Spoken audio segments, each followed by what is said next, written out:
O apoio à pesquisa e pacientes de cannabis medicinal está presente? Pronto. Então, a doutora Margarete Brito tem a palavra.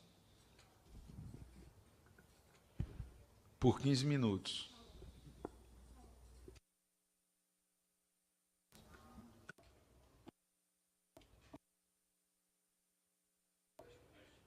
Alô, agora sim.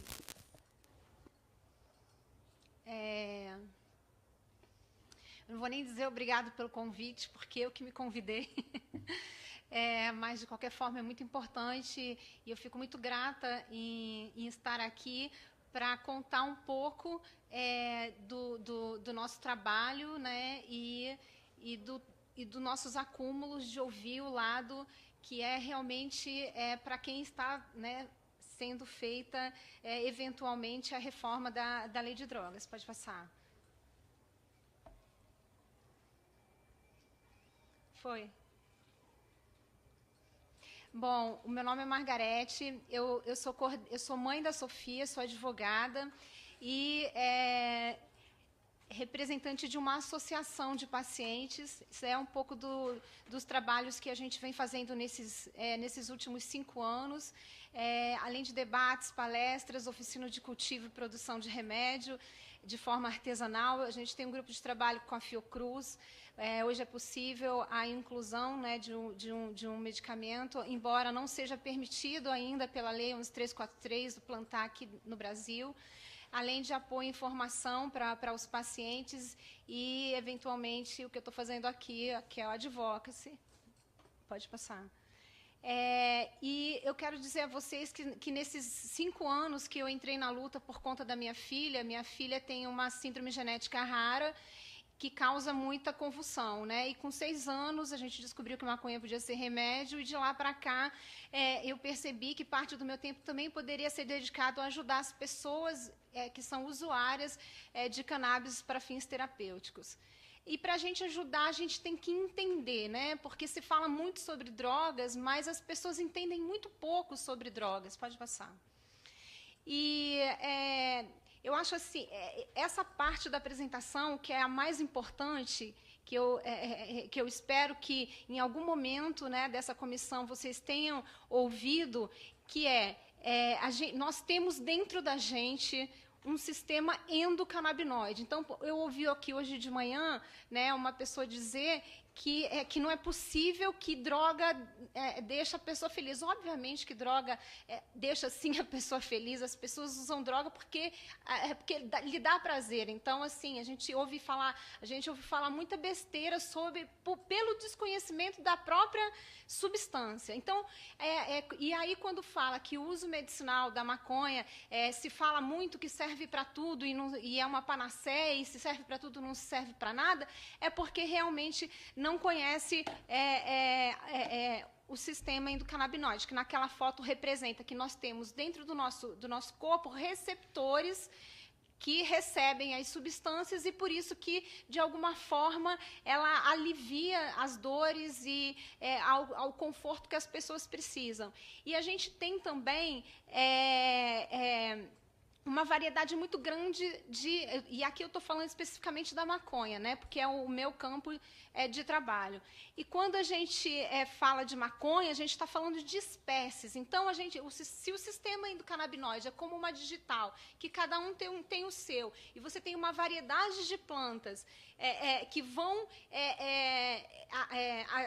que terão um mecanismo de ação diferente uma de cada pessoa. E o conceito de saúde da Organização Mundial de Saúde define que é um estado de completo bem-estar físico, a gente tem que questionar todos os usuários, e eu aqui estou falando de maconha, porque é do lugar que eu conheço, quem são essas pessoas que são usuárias? Será que elas não são, muitas delas que hoje estão sendo encarceradas, ou por tráfico, ou por, enfim, elas não são também usuárias terapêuticas?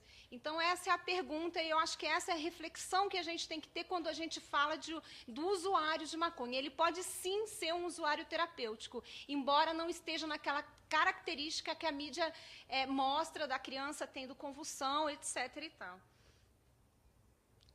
E é muito importante dizer que isso que eu estou falando aqui é um conhecimento mundial. Eu espero que eu não esteja falando nenhuma novidade aqui. Porque se a gente conhece a substância, se a gente conhece os benefícios que a maconha pode trazer, e a gente sabe, a gente não pode ignorar que hoje, por exemplo, se uma associação apenas tem autorização para plantar maconha, o que a gente vai fazer com todas as outras associações hoje que trabalham com isso? A gente vai o quê? Encarcerar essas pessoas? Entendeu? E a gente tem hoje em dia 27 habeas corpus, né? Eu sou a primeira brasileira em ter uma autorização para plantar maconha e fazer o remédio da minha filha. Depois disso a gente já tem um monte, mas e essas outras centenas de pessoas pelo Brasil que plantam maconha e estão correndo o risco de serem presas? O que a gente faz com essas pessoas? Então, assim, é muito importante, é muito urgente. Porque a gente tem diariamente pessoas sendo encarceradas porque plantam maconha para fins medicinais e injustamente. E aí, quando se fala do uso medicinal da maconha, se fala, não, a Anvisa vai liberar naquele vidrinho, aquele remédio. Não é isso. A maconha, a regulamentação do uso, ela tem que ser ampla. Não adianta achar que todo esse conhecimento que se tem sobre o uso da maconha, ele vai se restringir a um remédio de uma planta só, num vidrinho só.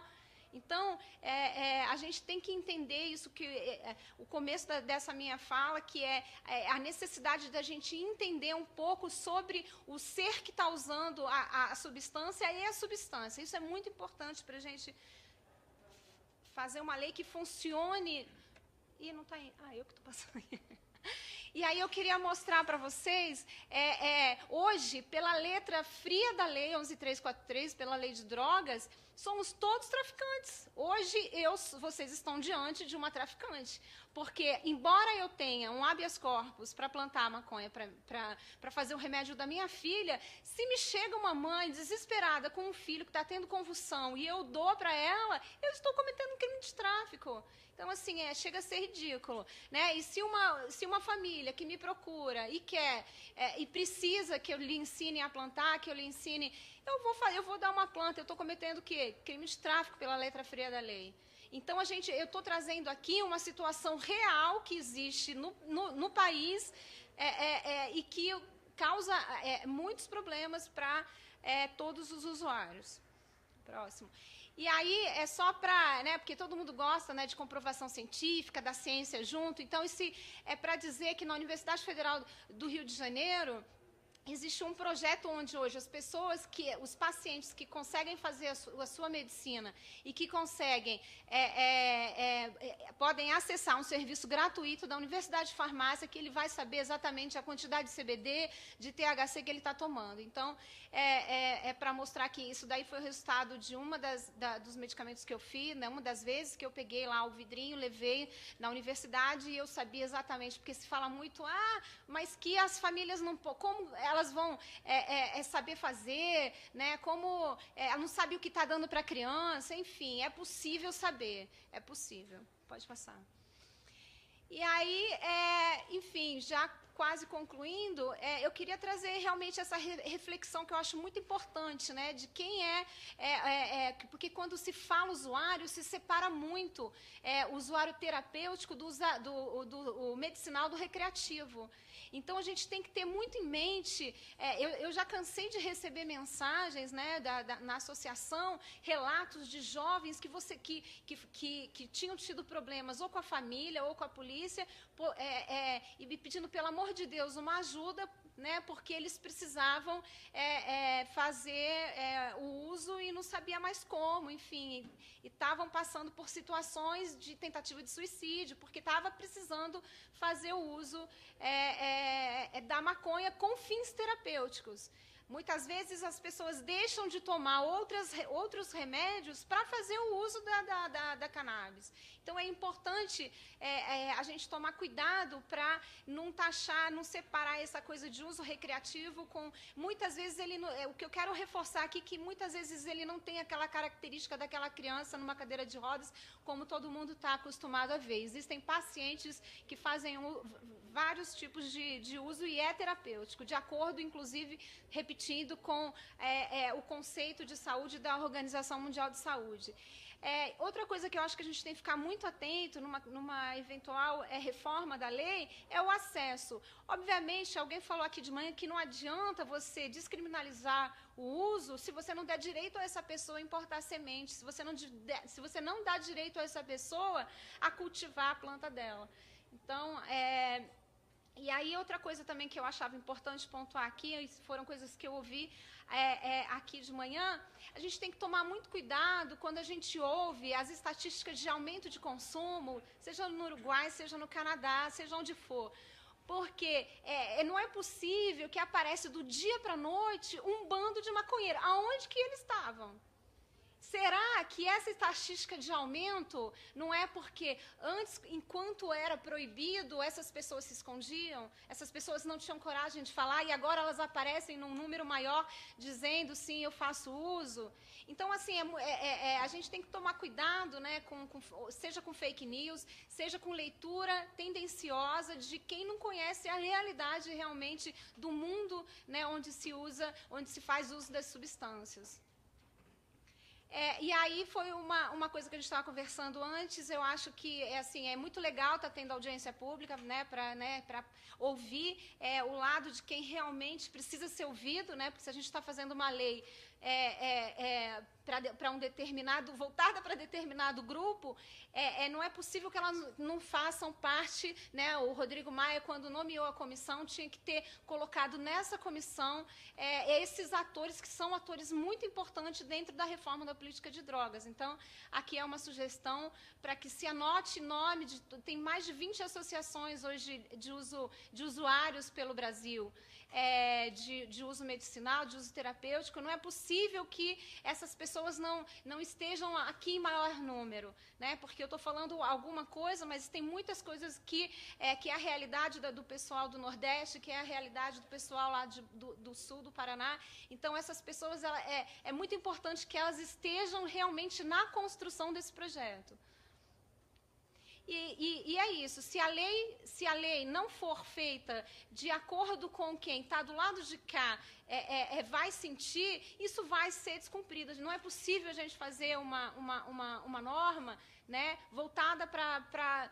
se, por exemplo, a gente estava conversando isso agora na hora do almoço, a gente não adianta fazer um critério objetivo com 2 gramas que não vai funcionar. Não vai funcionar. Você tem que ouvir uma quantidade de usuários para saber qual que são os usos e costumes deles de transitar com determinada quantidade de drogas. Se não for assim, não vai dar certo. Pode passar. E é isso, eu acho que está todo mundo de parabéns. Eu acho que não há, né, nada tão poderoso como uma ideia que chegou o tempo. Eu acho que está na hora, seja no Brasil, seja na América Latina, no México agora, seja no Uruguai. Eu acho que é o momento de rever os conceitos da questão do uso de drogas. Acho que é isso a minha contribuição. Obrigada. Muito obrigado.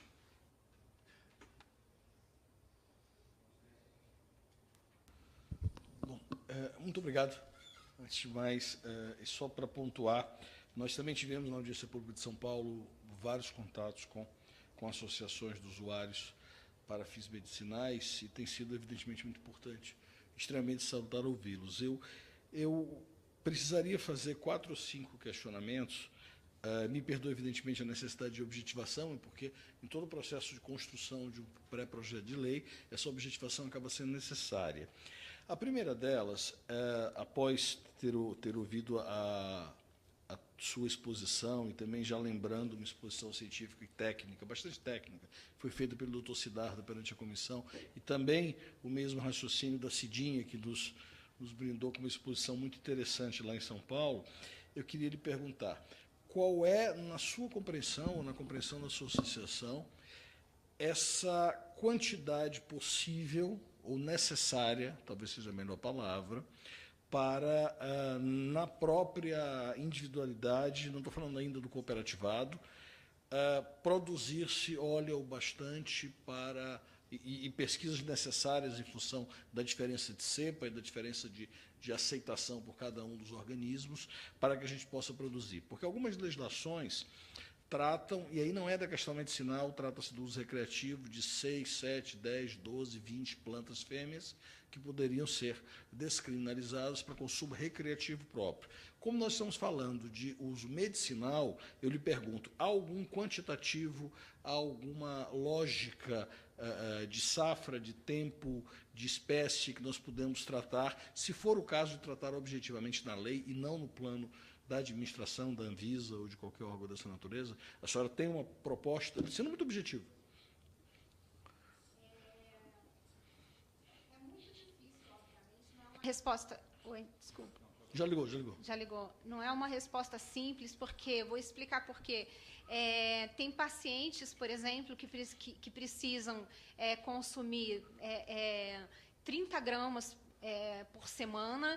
Tem pacientes que precisam de 100 gramas por semana. Vai depender da dose que cada paciente precisa, né? Poderia-se, para colocar objetivamente numa lei, fazer uma média, talvez 50 gramas no mínimo. As pessoas também, de repente, num critério objetivo de quantitativo para uso medicinal, para uso terapêutico. Vamos falar uso terapêutico, né? Lembrando que muitas... Sim. Talvez as pessoas se adequem a uma quantidade que não pode ser pequena, talvez uma quantidade assim, eu acredito que e aí a gente tem que pensar também no quantitativo, né, para a pessoa transitar e o quantitativo para ela ter em casa, né? Por exemplo, você me perguntou quantas plantas, por exemplo, seria justo. Eu preciso, por exemplo, porque a gente tem que lidar com questão de praga, né? Porque, então, assim, a Sim. gente planta, por exemplo, eu tenho hoje na minha casa mais de 60 plantas. Então, assim, como ela tem dois tempos, você tem que contar, assim, tem 15 florindo por mês, porque a gente tem que fazer um ciclo, tem que fazer um curso de cultivo. A gente pode vir aqui fazer um curso de cultivo para vocês terem uma ideia da dinâmica de um cultivo, né? E dos perigos e dos riscos, mas eu acho que não faz sentido a partir do momento que você confia, seja numa associação, e não é difícil fiscalizar a associação, né? Se você lá no Uruguai eles têm um modelo, não sei se você conheceu o modelo do Uruguai, Sim. de clubes de cultivo, é muito simples.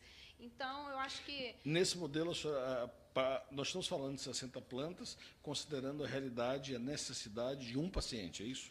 Sobra. Eu não posso fazer, não tem como fazer contadinho. Não, perfeito. Entendeu? Mas precisamos do mínimo de generalidade. Sim.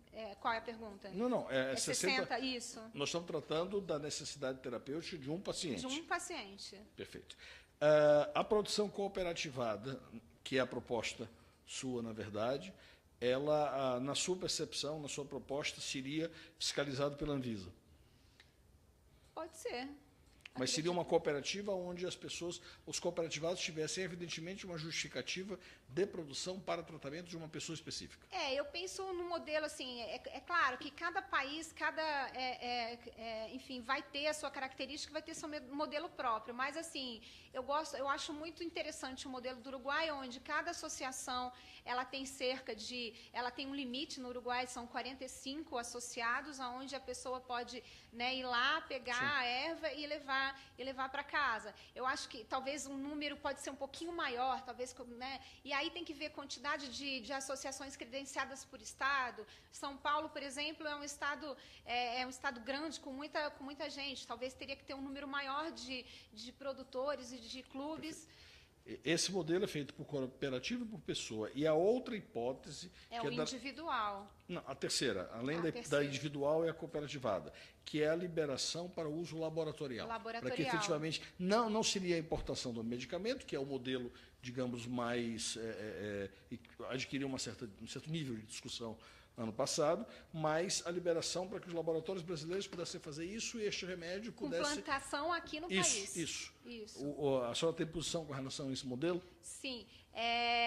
Eu acho que, enfim, existe um modelo muito... Eu acho que a gente tem que sempre tomar cuidado com a questão do mercado.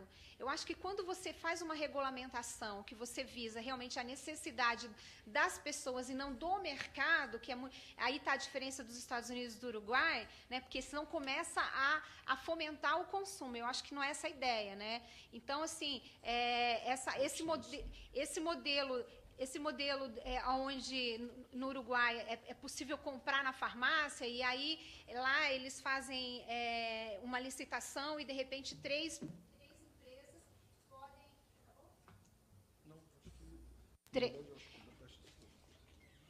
Elas podem fazer a plantação e fornecer para o Estado poder vender na farmácia, por exemplo. Tá, e o que a senhora está me concluindo é que na compreensão da sua associação, o uso associativo ou individual, ele é mais interessante do que o uso laboratorial, considerando o objetivo que no laboratorial envolveria mercado. Eu acho que tem que ter os três, eu acho que não existe uma prioridade de um sobre o outro. Perfeito. Eu acho que necessariamente uma regulamentação para fins medicinais tem que contemplar o cultivo individual, o cultivo associativo e o industrial. Muito obrigado.